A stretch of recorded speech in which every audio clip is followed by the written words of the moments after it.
السلام علیکم۔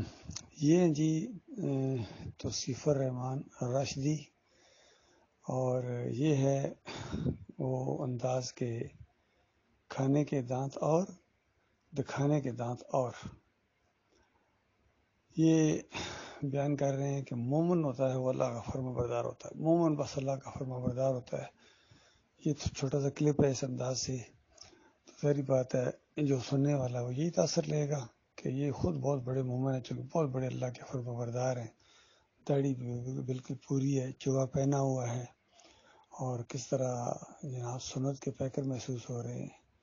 لیکن جب ان کا عقیدہ دیکھیں گے تو پتہ چلے گا اتنا گندا عقیدہ ان کا، اتنا گندا عقیدہ، اور اس طرح شرک کے ساتھ انہوں نے اپنے کتنے لوگوں کو اپنے ساتھ جہنم کا ایندھن بنا دیں گے۔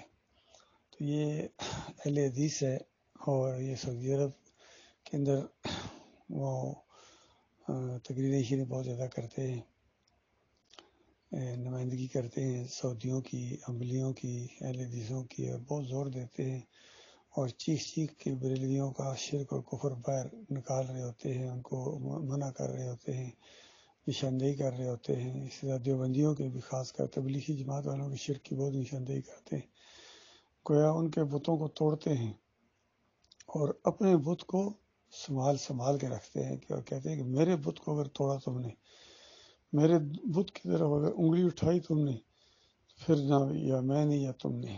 تو اس انداز سے یہ اپنے شرک کے اوپر ڈٹے ہوئے ہیں۔ پہلے ان کا یہ عقیدہ تھا کہ نبی علیہ السلام قبر کے اندر زندہ ہیں، سنتے ہیں، دیکھتے ہیں، پہچانتے ہیں، کوئی اوپر جا کے صلاۃ والسلام پڑھے تو نبی علیہ السلام کی روح واپس آ جاتی ہے، سنتے ہیں۔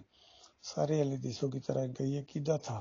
اب یہ کہنا شروع ہو گئے ہیں کہ نہیں، یہ والی روایت صحیح نہیں ہے۔ الحمدللہ، اچھی بات، چلو ایک بات تو مان گئے، لیکن دوسری روایت جو آتی ہے کہ دور سے اگر کوئی درود پڑے تو اس کا کیا بنے گا؟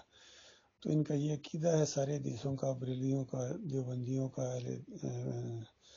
نجدیوں کا، اور بریلویوں کا بھی، سب کا یہ عقیدہ، اس پر اتفاق ہے ان کا، کہ اگر کوئی دور سے پڑھے تو پھر جو ہے اس کو فرشتے لے کے آتے ہیں، اس درود کو آ کے مدینے والی قبر میں نبی علیہ السلام کے سامنے پیش کر دیتے ہیں۔ یہ عقیدہ ان کا۔